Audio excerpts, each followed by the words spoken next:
Hi, I'm David Woolley, professor of instruction at the School of Theater and Dance at Columbia College, Chicago. I specialize in stage combat and theatrical violence and oversee the stage combat minor in the theater program. Today, we're going to show you the use of a blood pack, the simplest device to deliver blood on stage. I'm going to show you how to make the simplest blood pack of all time. You need cheap sandwich bags. Ziploc baggies don't work. You need cheap sandwich bags. We're going to use Gravity and Momentum's blood syrup.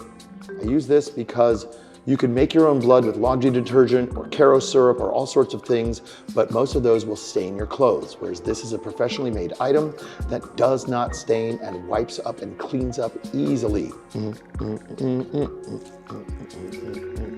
That's plenty.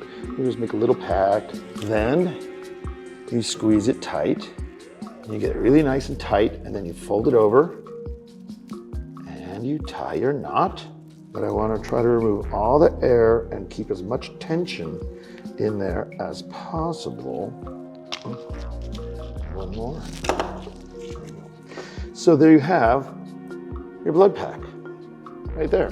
When you want to blow it, you point the tip where you want it to go and you squeeze really hard. Behind me, my students, Emma and Jan, are going to show you fake and fraudulent works of violence with a knife.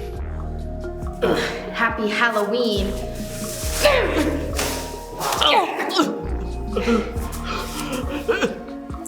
And blow it.